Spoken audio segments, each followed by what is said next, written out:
اعوذ باللہ من الشیطان الرجیم، بسم اللہ الرحمن الرحیم۔ السلام علیکم ورحمۃ اللہ وبرکاتہ۔ دوستو، کوئی بھی حاجت، کوئی بھی مراد ہو، سورہ مزمل کا یہ عمل کر لیں، صرف 3 دن کا عمل۔ سورہ مزمل کے آج کوئی اتفاق کی بات ہے کہ موسٹلی ویڈیوز میں سورہ مزمل کا ہی ذکر ہو رہا ہے، اس کے مختلف ویز ہیں اور طریقہ کار ہیں، تو وہ میں پہلے بھی آپ کو حاجت کے لیے بتا چکا۔ تھوڑی زیادہ محنت کریں گے تو وہ شارٹ ٹائم ہو جائے گا، 7 دن کا بھی بتایا، 21 دن کا بھی بتایا، 11 دن کا بھی بتایا۔ اب یہ 3 دن کا عمل ہے، اگر اس کو آپ اس طرح سے کر لیتے ہیں کہ آپ تھوڑی سی محنت ہے،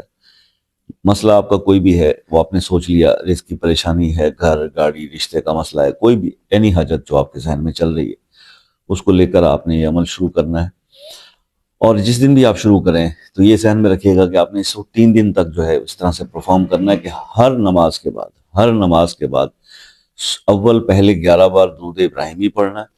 اور اس کے بعد 11 بار سورہ مزمل پڑھنی ہے۔ نو ڈاؤٹ اس میں محنت ہے کہ پہلے بھی 11 بار درود شریف، پھر آخر میں بھی 11 بار درود شریف، بیچ میں 11 بار سورہ مزمل، ہر نماز کے بعد۔ سیریس لوگ یہ وظیفہ کر سکتے ہیں، بچوں کا کام نہیں ہے۔ میری عمر کا کوئی بزرگ مستقل مزاج بندہ 3 دن میں اس کو کر کے دیکھ لیں، وہ جو بھی مسئلہ اور حاجت آپ کے ذہن میں ہے وہ ایک سوچ لیں، انشاءاللہ آپ اس کے لیے دعا بھی کریں ہر نماز میں، انشاءاللہ یہ آپ 3 دن کر کے دیکھ لیں، آپ اس مشکل سے نکل جائیں گے۔ بات صرف ساری یقین کی ہے، بھروسہ ہو اللہ کی ذات پر، ہمیں اپنا ایمان کامل ہو، توکل سٹرونگ ہو، اور یہ سوچ کر پڑھیں گے قرآن کی ایک صورت سے مدد لے رہے ہیں، اللہ تعالیٰ ہی کرنے والا ہے، بندے کی کوئی مجال نہیں ہے، وہی مشکل اللہ کی طرف سے ہی آتی ہے، کوئی بھی مشکل ہو اور اللہ ہی اس کو ٹالنے کی طاقت رکھتا ہے، مسئلے حل ہو جاتے ہیں۔ تو یہ عمل ضرور کر کے دیکھیے گا، انشاءاللہ اللہ سے بڑی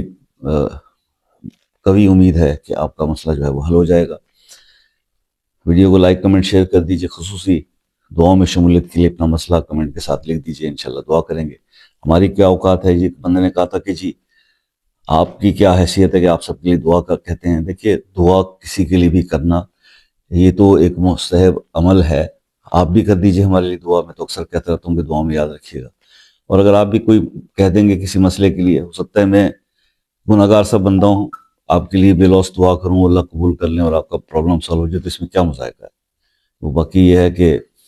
ہاں، یہ ریکویسٹ رہے گی کہ اگر آپ چاہتے ہیں تو مسئلہ کمنٹ میں بتا دیجئے، نہیں تو واٹس ایپ پہ رابطہ کر لیجئے، پرسنل میٹر ڈسکس کرنا چاہتے ہیں تو حساب، استخارہ، اینی تھنگ، کوئی بھی ہیلپ ہم سے چاہیے، واٹس ایپ پہ رابطہ کر لیں۔ زندگی رہی تو آپ سے نیکسٹ کسی ویڈیو میں ملاقات ہوگی، تب تک کے لیے اجازت دیجیے، اللہ حافظ۔